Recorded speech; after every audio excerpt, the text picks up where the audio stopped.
Yo, no vilo lo me dog bena me sia me bag ben kepe apalaji. Nko nyenya edem na nya ma yin fa mo jija gba na subscribe or like man na ma video bla me no vi. Ala vevere. Egbenu swede me ma ko dale mo jivo. Nyima fonu didi chomu ta ma ko video ko de me. Abe ale mi pele nyo thumbnails aji. Ma ko dade ne mi kpo evol like ma nu ile ko la ma fonu video chom. Ma fia nu video chom. En la yare ole le fine.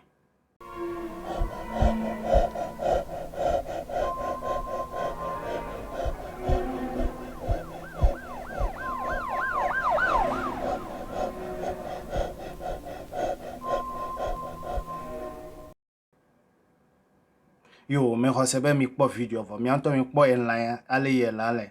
enlaya afeme ya olele enlaya de afeme ya olele enlaya menye laya chuku ava idogwe o ma kpo o mebo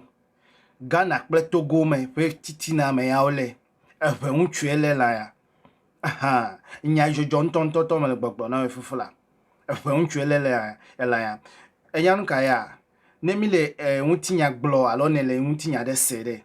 wonto akọ ususu ko dare untinya oji ole chichi na obe eya ele jojo ele la po wonto ekpon la ale yele no po ji hosalasi obenuka elaya amedewi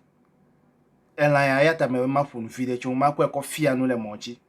de onye nya tepebe elaya olele pemea do onye be fe untu nya tepe efe unchu ewela ya ba bia kpode nwe no so ile me mi abasoro eya nye be le nkude lawo eduka me afika uwela le unchu ka enya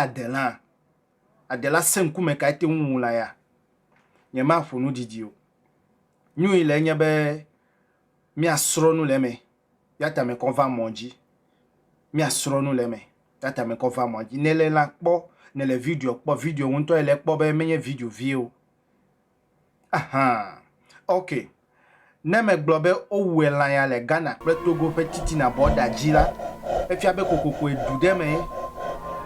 adela de nya datu emenya mi ba bia ma to bia je be na bia do kuwe eduka me o datu ela le ale ko wo wi aha ne ekpale ela le gbogbo la apo e ela ya ekpofu la megbeto pasi mi afoku ekpofu menye fuvio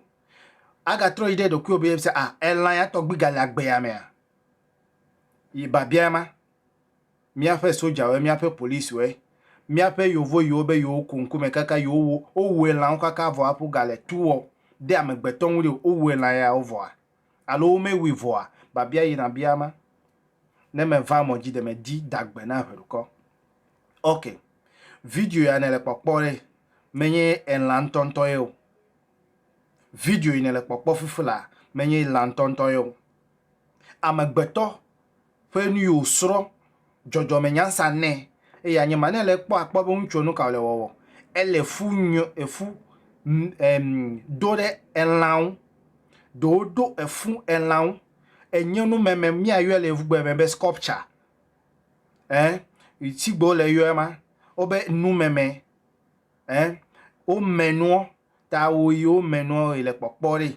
ele pale yo menu le efudo elan do le fudo de won abale yo do mo ni legbe do le fudo de elan ekpe dade amegbeto fe nu wona ema vo he ne ekpe le gomejeje na me ka ha chula ekpe be nu ka enyinya tepe nya jojo vo me nya jojo yo me nya tepe yo eya ta me ko va mo jinu ka le me be mi asro nu yo le be mi asro le me ya nye be ne le nye kpo fufulare de me be mi asro le yo bia na ba bia se ne be me la ha choka fufulare ko video ya chotepe yi ela le gbogbo na ko va bia mi atogbe mi apa ma chichio be la ya de galagbe ya me ne wa le kude ne wa pe bia ti won pe jesi ya asese ape wa pe jesi asese ya mi le gbogbo e ma na do le ojo o jire do o la be abe Yesu Kristo pe won tinya mawe mebere bia nya tase ama chichio po video are no pogbo be wa bia nya tase no pogbo be wa dasile mi devie won mi bia ba bia we ne me va mo je pa 419 me fue me hosebe ekpo video ya fifula ekpo ela hosebe la ntonto china me o me po china me o me hwese onwule le comment yete Hene bon la fifla nyabe lantonto e vome lantonto yo. Nyate penyema. Mi dibe mi achila gbe me. Ne me be mi achide. Enu ya pete nana be mi chila gbe me ma. E ya nana be mi akpongo gbedede. Me kpale dome de di te unye vome ma ko dade monji. Ne mi apete mi akbo e. Ne na akbo e be di nu sosro la gbe me. Nu sosro de la gbe me. Nyo nu fiala de le London e ya ku amai bo chide. E ya ko na de ko fiengbele ka be mille agbeame amedo ya fon fe dok wenye ba leke ma wo awa megbeto fo me via wetogbi ame ibo fo me via otogbi ta ole o fe lab 24/7 le nuka wo le amegbeto fe DNA ota le ya de chaka mako ya kwa de chaka tane elefeme ya mi le dagbe dina veduko ya wo ya ne po ebe ya gble me won to fe budoga e won to fe ti ple kape e wanui agbeyare de kolabe ti e kokapu hwasi nuion o me kokapu mi kwebe eke pe kapu alo leke mayo etre ya ne kok etre yimi anto mi wona la pe etre yimi anto mi wona la pe e ya ne konu tie o fete ti de kai de ko fe glace e hwasi utonye tade ta o menu tia ta tie de totroto le nwa aude ne mi ku ti ko de o fe glace hwasi me de matro the same value amedo chue de odo kwijibe de ko agble feduko ao mitasi agbe mama pere mi ehun ne pa me no video pede me no vie un bere no ayi ngogbe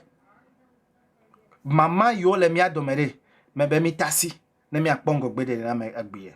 me po mi ano video ko video record no me video yo e ko na de ko dade wo Facebook page ji alebe me kpono du me be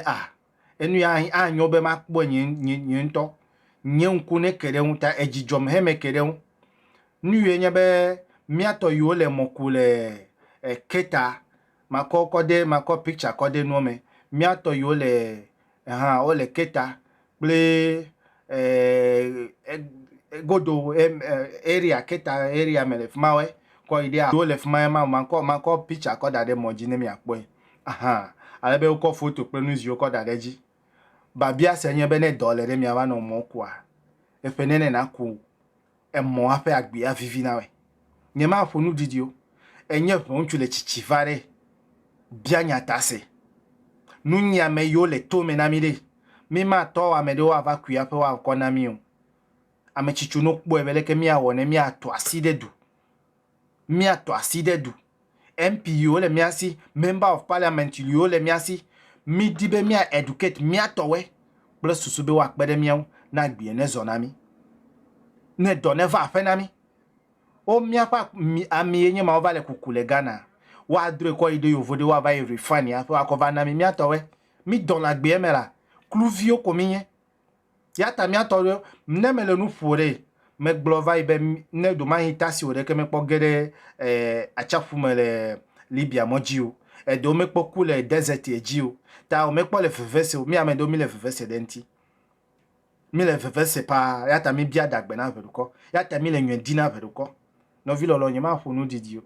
e po video en la mebe bon la re gba e hwesebe en la ntontoi e hwesebe la ntontoi no me hwese o de nglo le comment yete ne hwese che nglo le comment yete